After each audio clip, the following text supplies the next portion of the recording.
Okay, we are going to do this question. It's from grade 12, March 2017, paper one. And this is the CAPS curriculum.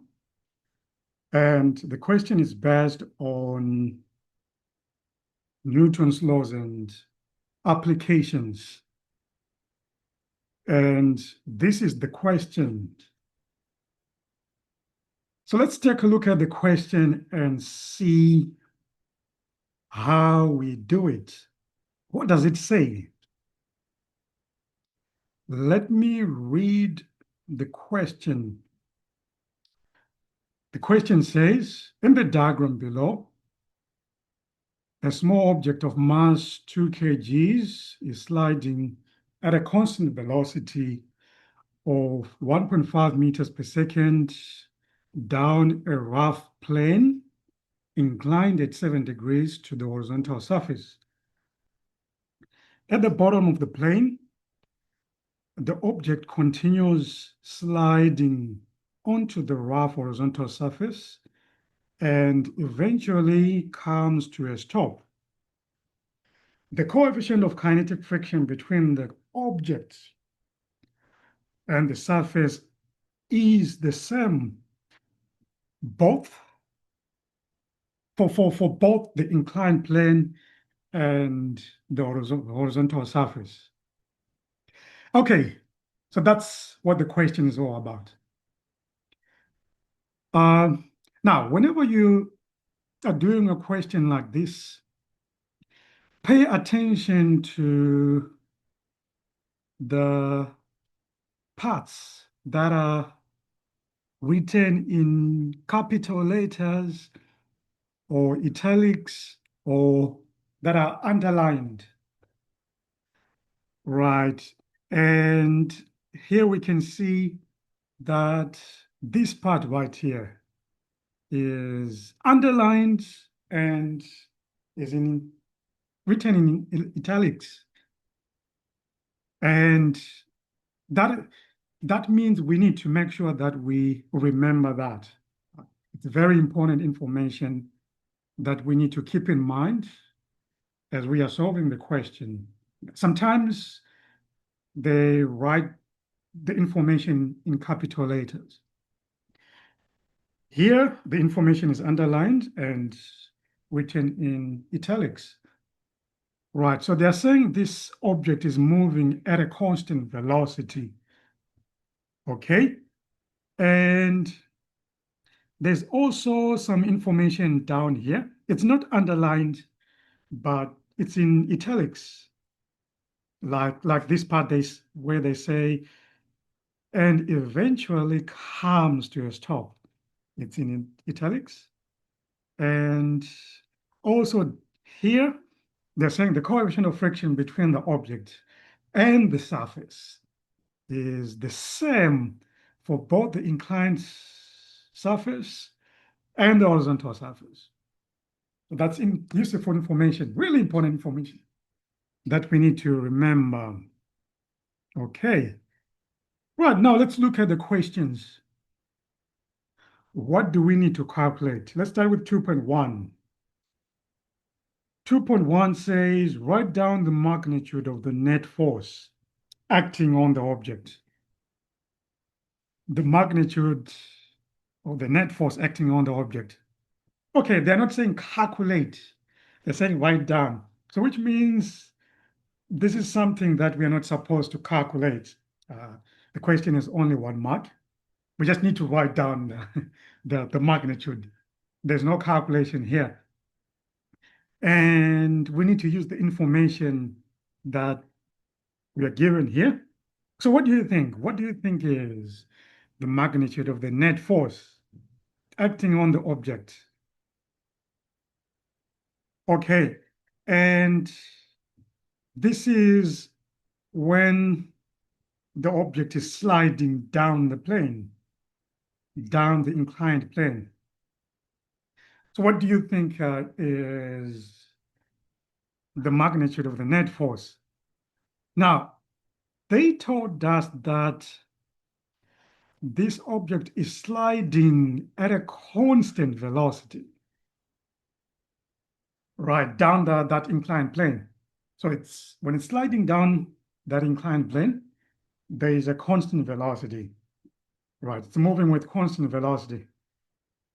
And when we have constant velocity, it tells us something about the acceleration. And what's that? Well, it means the acceleration is what? What is the acceleration? So constant velocity, so let me write down that constant velocity means acceleration is equal to 0, right? There is no acceleration. Right. So that is what it means. Constant velocity means 0 acceleration. And if there is no acceleration, then it means the net force, F net, is also 0, right? Okay, so that's why they're saying write down the acceleration, write down the magnitude of the net force. We don't have to calculate anything here. We just need to use the fact that there is constant velocity. So that means there is 0 acceleration, which means there is no net force, right? The net force is equal to 0. Right, so that's the answer to 2.1. All right, we are done with that. Let's move on to 2.2.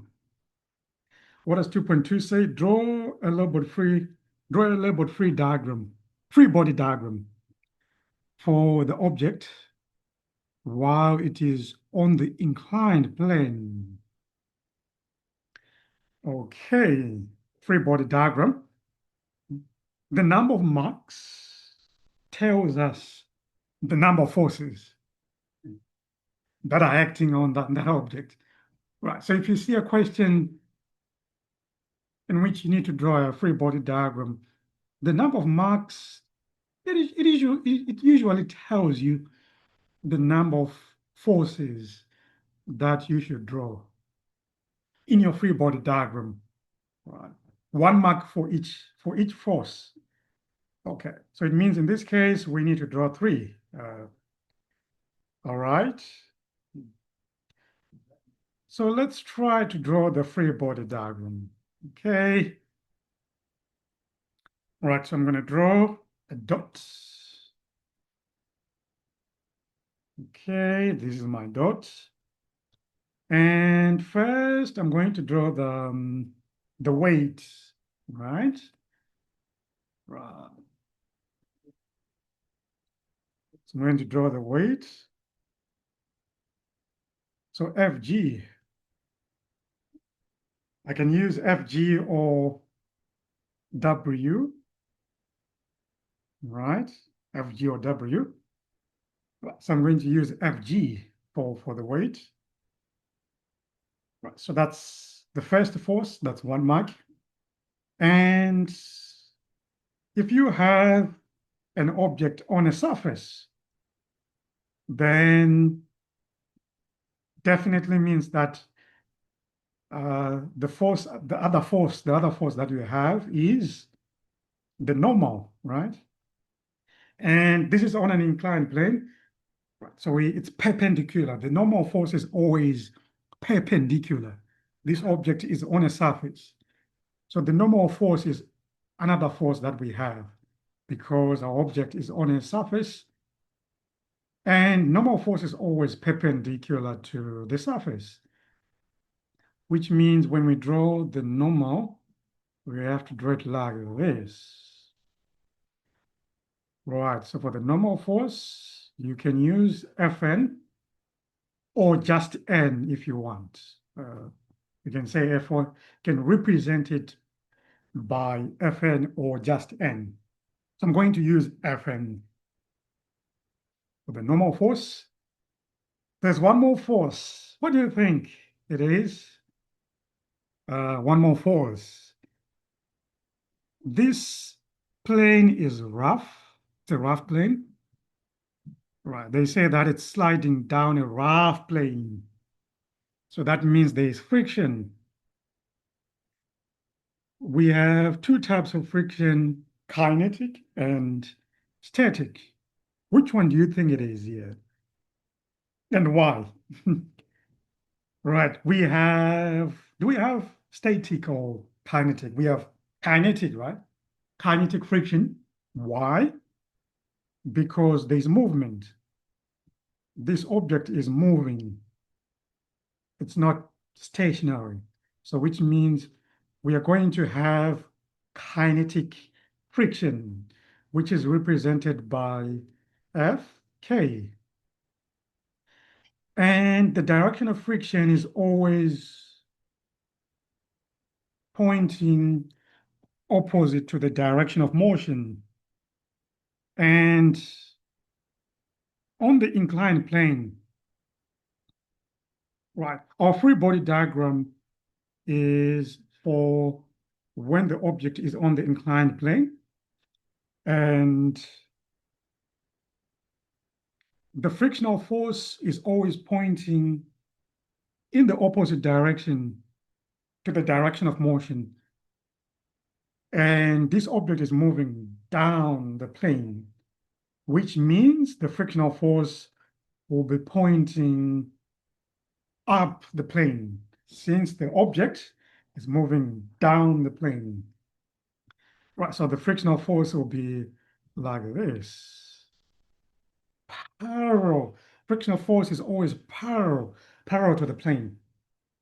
Right. These are the forces that are acting on the plane, on the object, while it's on the plane, the inclined plane. Perfect, we are done with this one. Let's move on to the next question. 2.3. 2.3 says, calculate the magnitude of the frictional force acting on the object while it is sliding down the plane. The magnitude of the inclined force, of the frictional force, sorry. The magnitude of the frictional force acting on the object while it is sliding down the plane. So we're looking for Fk.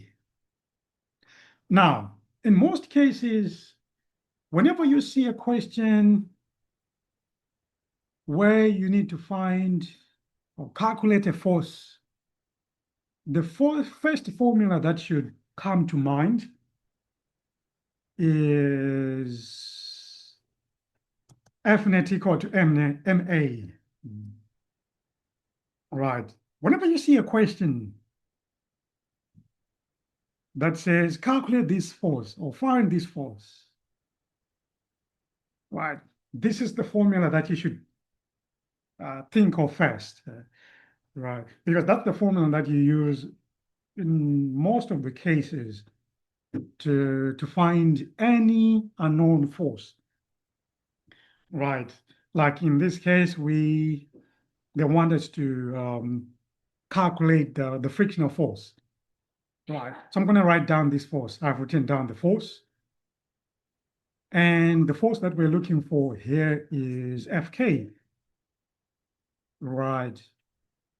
F net represents the resultant force or the net force in a particular direction, right?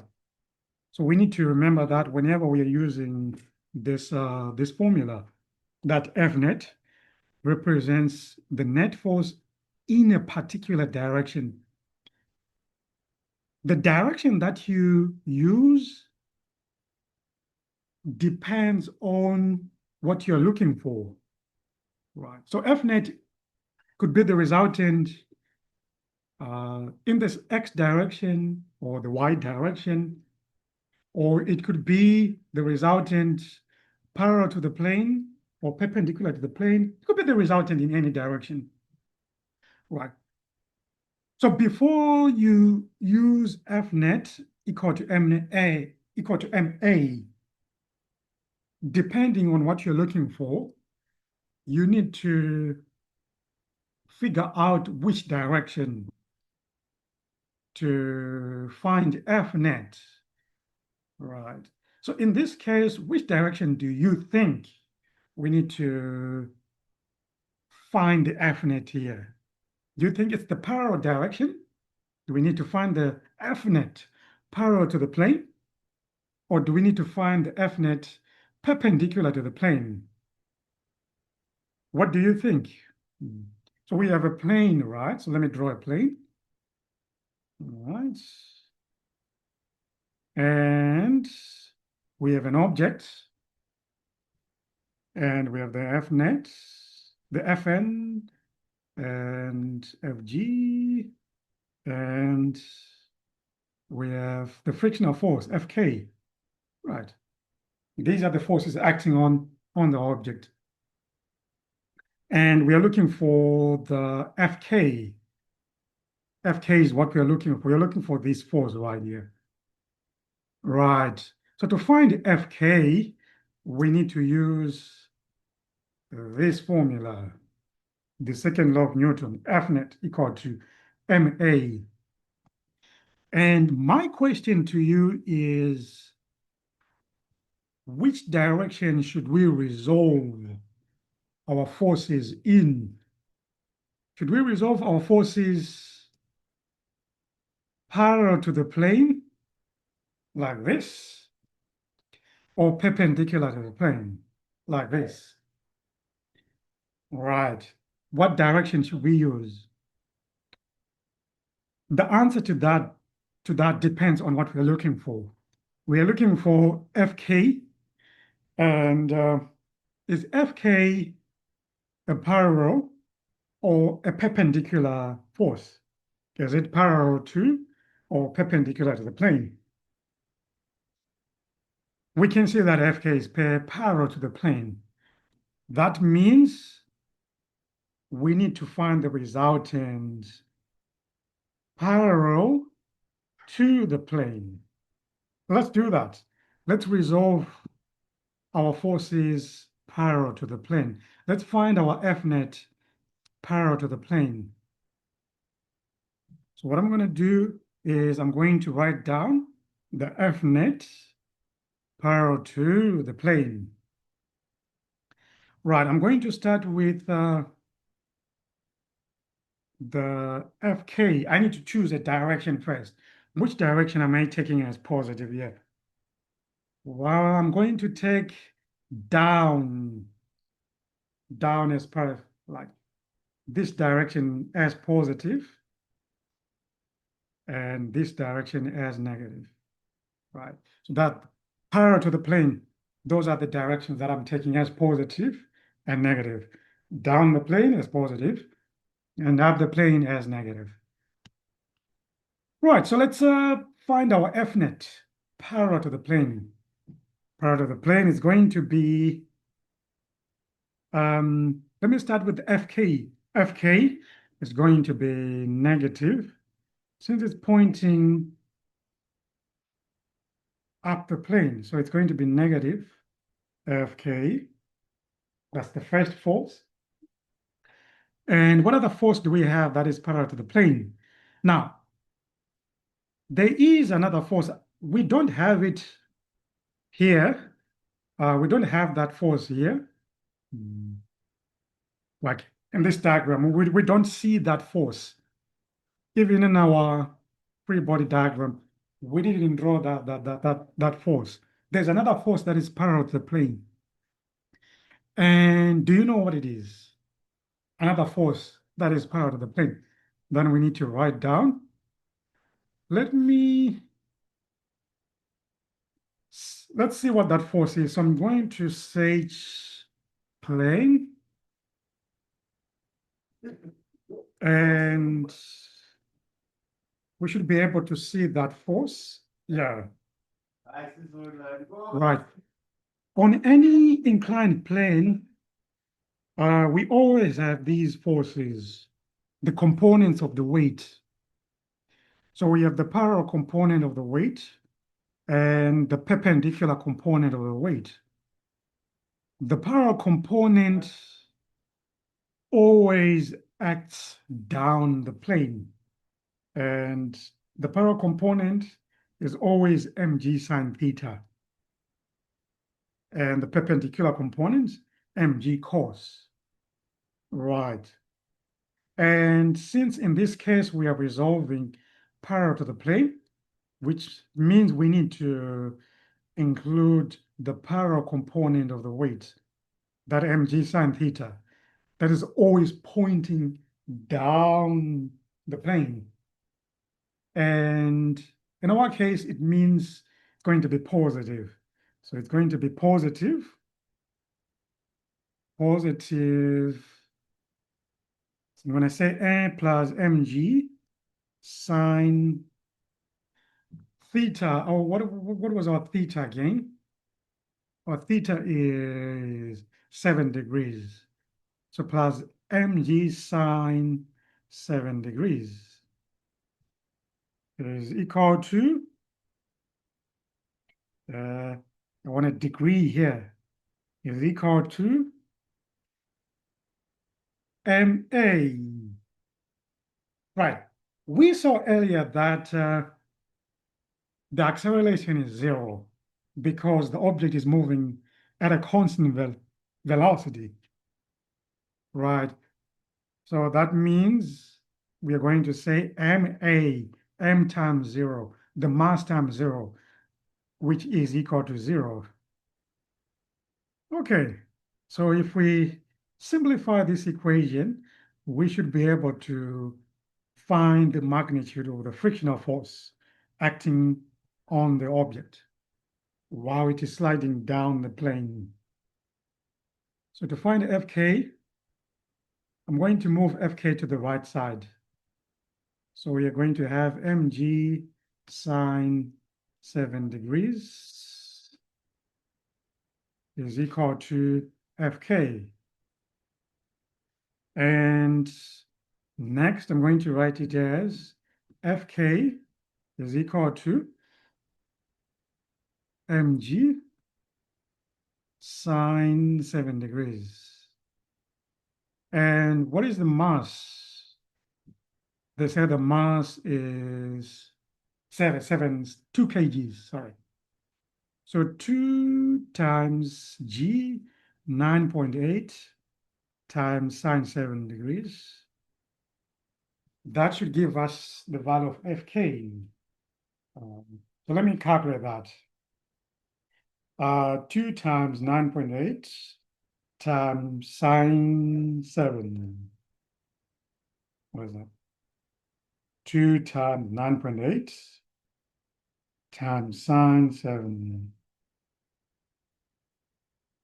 I got 2.3, 2.39.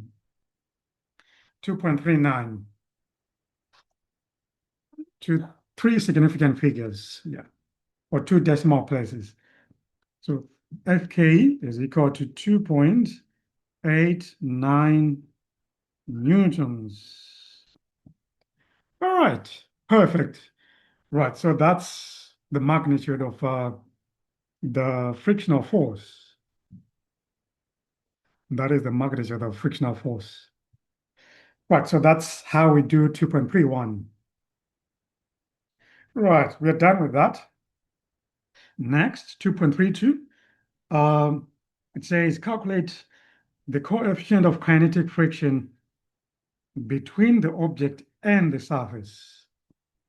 The coefficient of kinetic friction. And whenever we are looking for the coefficient of kinetic friction, there is this equation that we can use.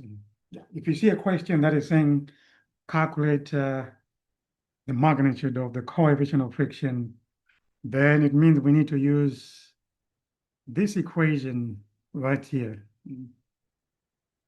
So since here we are dealing with kinetic friction, we are using this equation here. Fk is equal to mu k times n. Right, so let me write down that equation. Fk is equal to mu k. Mu k is the coefficient of kinetic friction. Mu k represents the coefficient of kinetic friction.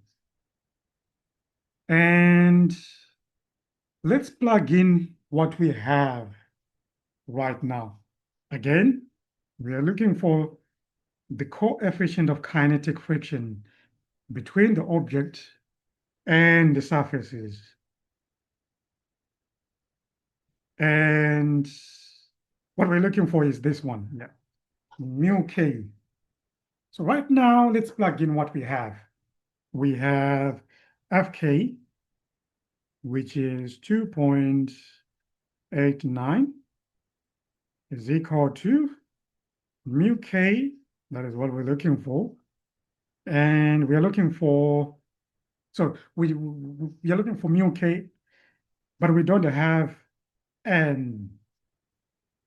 We don't have n, which is the normal force. N represents the normal force. Right. That means before we can find mu k, we need to find n first. And to find n, we need to use our formula, Newton's law, F net equal to ma. We need to use our same formula, this one.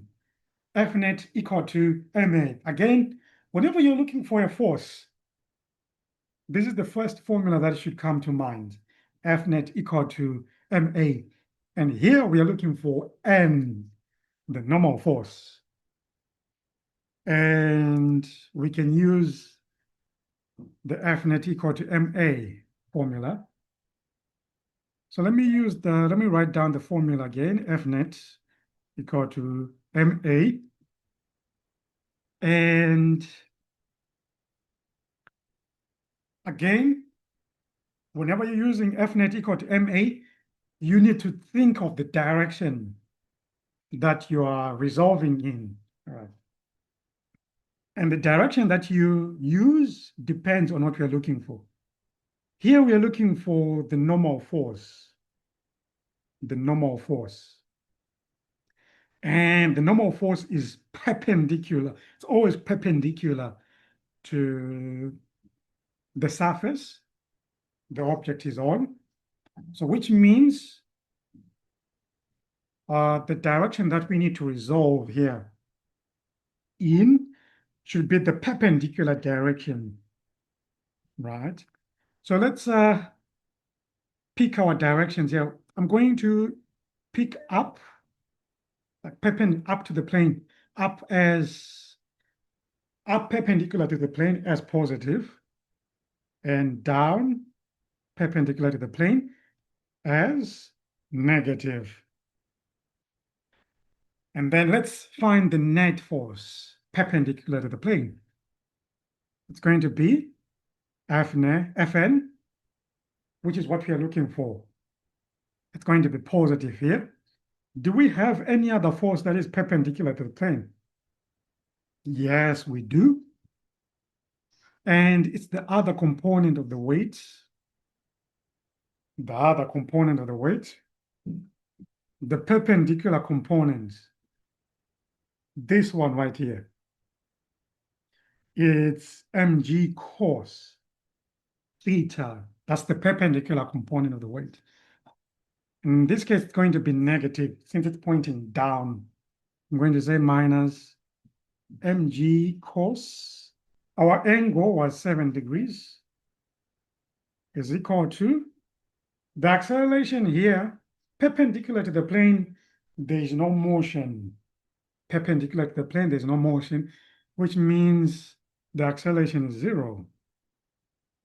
So Fn will be equal to mg cos 7 degrees. And we saw that the mass is 2 kgs.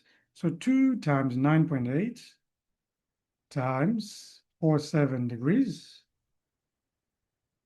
2 times, let me calculate that. 2 times 9.8 times cos 7. I got 19.4 newtons. 19.545. Let me round it to 2 decimal places.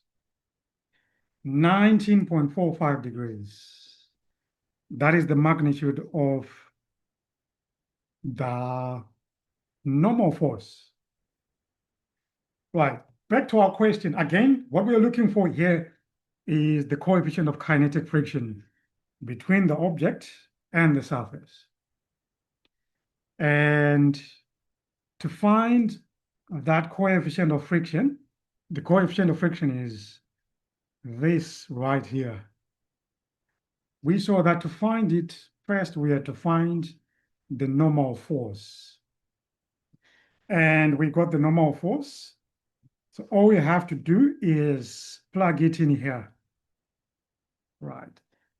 So let's plug in 19.45 into that equation and use that to calculate the mu k.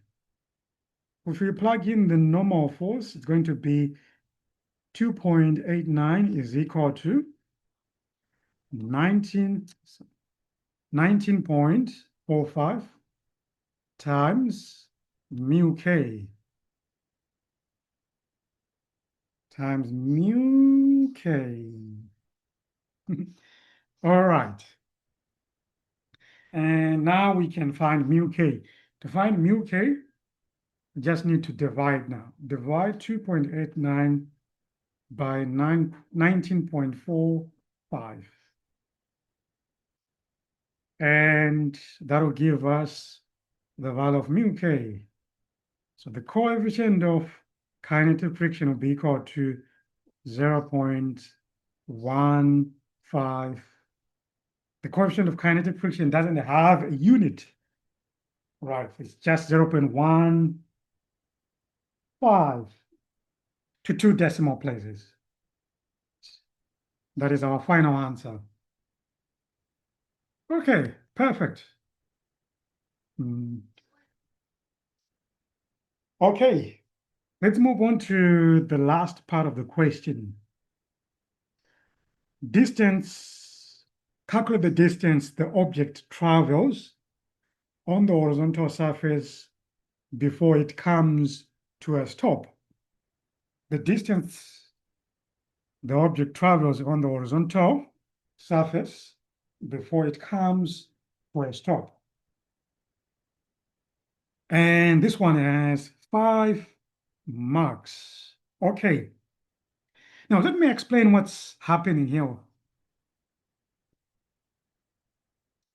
What's happening here is that on the inclined plane, the object is moving at a constant velocity, right? And it's going to go down the plane, and when it reaches the horizontal surface right here, it will no longer move with a constant velocity, right? So starting from this point right here, the object is not going to be moving with a constant velocity. And that is why it will stop after some time, right? So the object will it will move down the plane, reach this point, and then move a little bit to the left. And then after traveling some distance, it will come to rest. Right. So that means from this point right here, the object will no longer have a constant velocity. There's going to be deceleration here from this point. That is what is going to happen here. And the question is asking us to calculate the distance the object moves on the horizontal surface.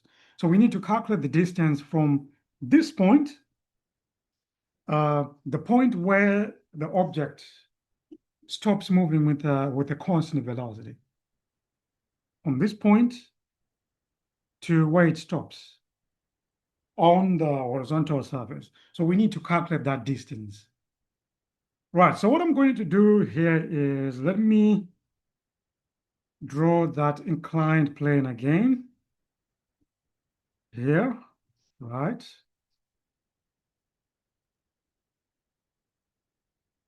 And I'm going to, okay, let me do this. We are no longer interested in the inclined plane, so let me just do this. We are now interested in the horizontal surfaces, right? Right, so these are object on the inclined plane, and it's going to slide down the plane, down to the horizontal surface. Right. And when it reaches the horizontal surface, it will have the the same velocity, that it had when it was moving on the inclined plane. Right. So it means the moment it reaches the horizontal surface, the object will have a velocity of 1.5. Right. And we can take that as our initial velocity, 1.5 meters per second. So for motion on the horizontal surface, our initial velocity is 1.5 meters per second. And that velocity will start to decrease until it becomes zero, right? So our final velocity, let's say the object will stop somewhere here. Our final velocity, VF, will be zero. And what we are looking for here is this distance or displacement, which is delta x. Okay, that is what we're looking for. All right. We're looking for delta x. And before we can find delta x, there's something that we need to find. We have VF, VI, and we're looking for delta x. And to find delta x, we need to use an equation of motion. Let's take a look at all the equations of motion that we can use. So these are the equations of motion. These are the equations of motion. And when we take a look at these equations, you can see that we need to find something. There's one more thing that we need to find in order for us to find delta x. We have VF, we have VI, and we're looking for delta x. VF, VI, and we're looking for delta x. So we can use this equation right here. And to find delta x, there's one more thing that we need to find.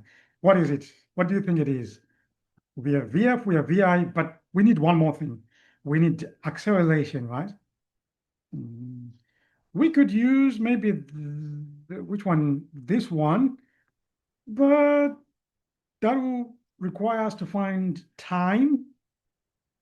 And we don't want to involve time here. We want to stay away from time. Right. So let's use this equation here, this equation of motion. This is the equation, this is the best equation of motion to use in this case to find delta x. So let me write down that equation. So the equation is Vf squared is equal to Vi squared plus 2a delta x. And to find delta x, we need to find the acceleration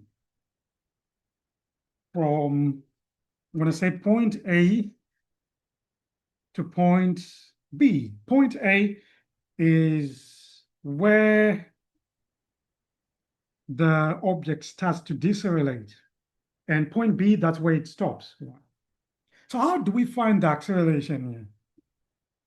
How do we find that acceleration of the object? Acceleration, how do we, is there an equation that we can use to find acceleration?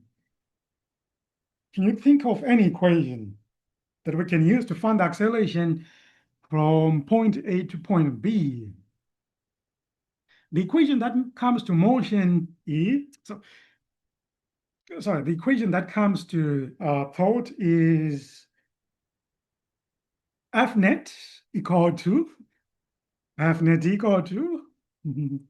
me write down that equation, F net equal to MA. Yeah, let's write down that F net equal to MA. Yeah, so we can use that one, this one, because it involves acceleration. So let me draw the object when it's on the surface. So this is the object on the surface. Let's draw a free body diagram. Let's just draw a free body diagram so that we can see all the forces that are acting on the object when it's on this horizontal surface. Okay, so when it's on the surface, we have the normal force, right? We have the normal force. Let me draw the normal force. We have Fn. What else do we have? We have the weight. We have Fg. What else we have? Do we have friction? Right. Yes, we do. Because the question says, yeah, at the bottom of the plane, the object continues sliding onto the horizontal surface and eventually comes to a stop. So the horizontal surface is also rough. And they also say that the coefficient of kinetic friction is the same for both the inclined plane and the horizontal surface. The coefficient of friction, we already calculated that it was 0.15. So it's the same for both the inclined plane and the horizontal surface. Right. That means on the horizontal surface, we also have one more force, which is the frictional force. The object is moving toward the right, which means the frictional force will be pointing toward the object is moving toward the left, and the frictional force will be pointing toward the right. Okay. Right, so let's find the acceleration here. Right, so to find the acceleration here, we need to resolve parallel to the surface because we are looking for the acceleration for horizontal motion, right, which is parallel to the surface. Okay. Right, so it means we need to resolve parallel to the surface. Right. Since we are interested in motion, horizontal motion, or motion that is parallel to the surface. Right, so let's find our F net here, parallel to the surface. We only have one force here. So our F net, I'm going to take right as positive. So I'll take right as positive, sorry, left. I'm going to take left the direction of motion as positive, and write the direction of the frictional force as negative. I'm going to take the direction of motion, which is left, as positive. Right. So let's find our F net. Our F net will be negative Fk is equal to, the mass was 2 times A. 2 times A. The acceleration, which is what we are looking for.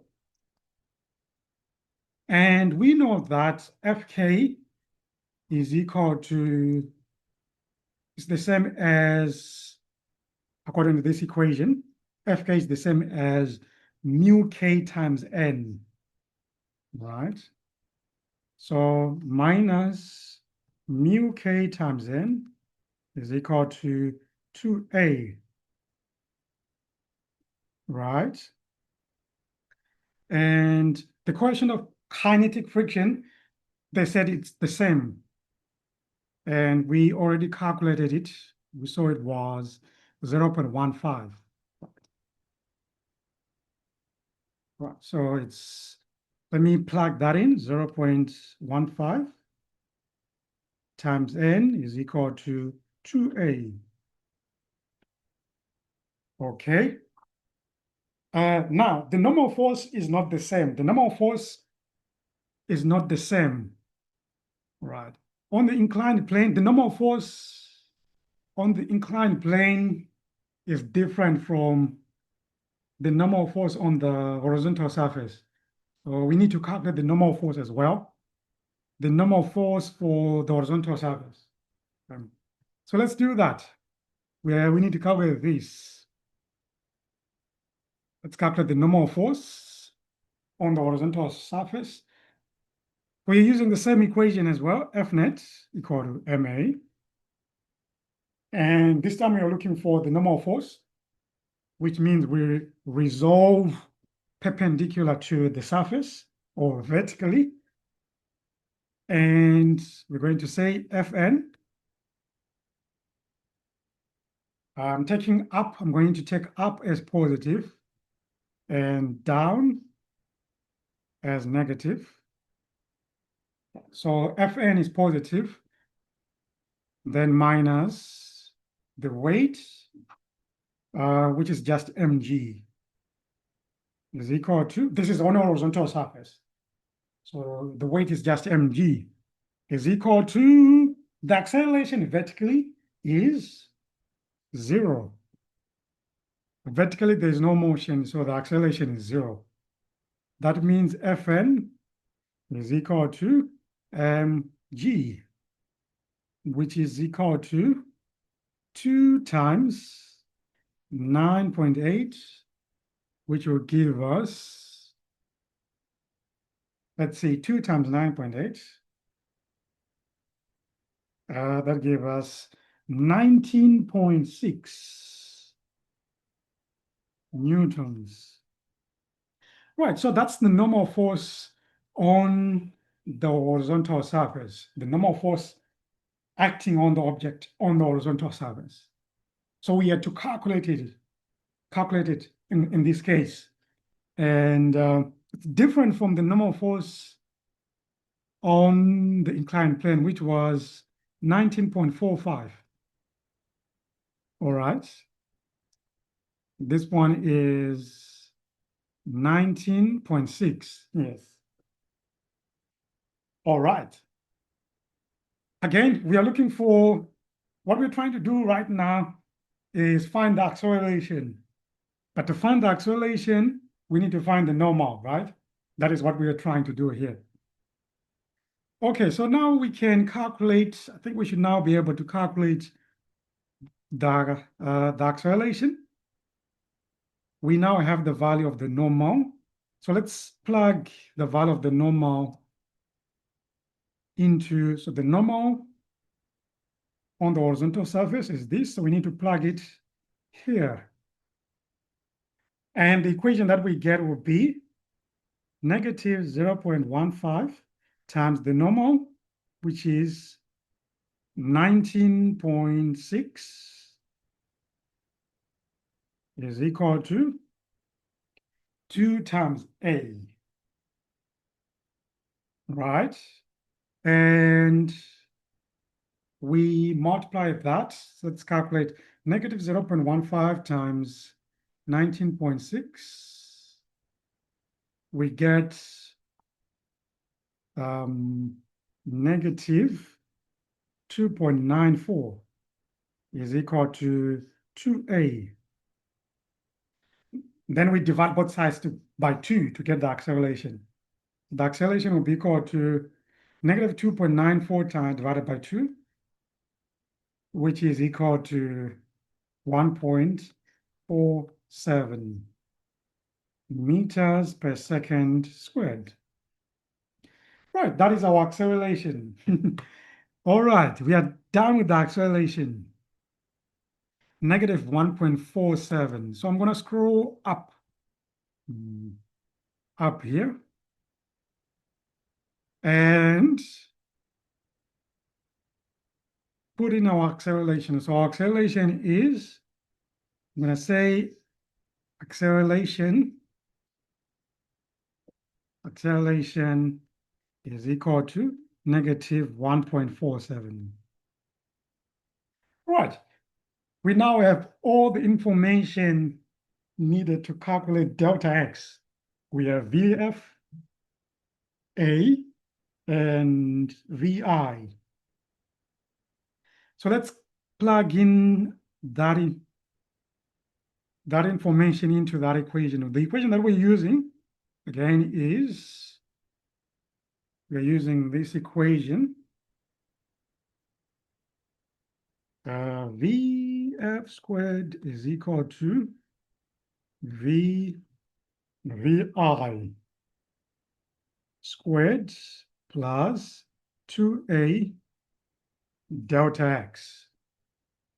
And VF 0 squared, yeah, this is VF, the final velocity is 0. And the initial velocity is 1.5 squared plus 2 times the acceleration, which is negative 1.47 times delta x, which is what we are looking for. So let's calculate this. 1.5 squared, that's negative. So if I take the 1.5 squared to the other side, we are going to have negative 2.25 is equal to 2 times negative 1.47. That will be negative 2.94 delta x. And then we say negative 2.25 divided by negative 2.94. Okay. And that should give us the distance. Delta x is equal to 0.765. Delta x is equal to 0.765 meters. To 3 decimal places. Yes, there we go. We finally have our distance. So the question was, calculate the distance the object travels on the horizontal surface before it comes to a stop. So the object will come to rest after traveling a distance of 0.765 meters. Right, so that's how we do this question. Right, it was an interesting question, especially this last part. Right, so this is how we do this question from grade 12, paper 1, March 2012. This is how you do the question. Okay.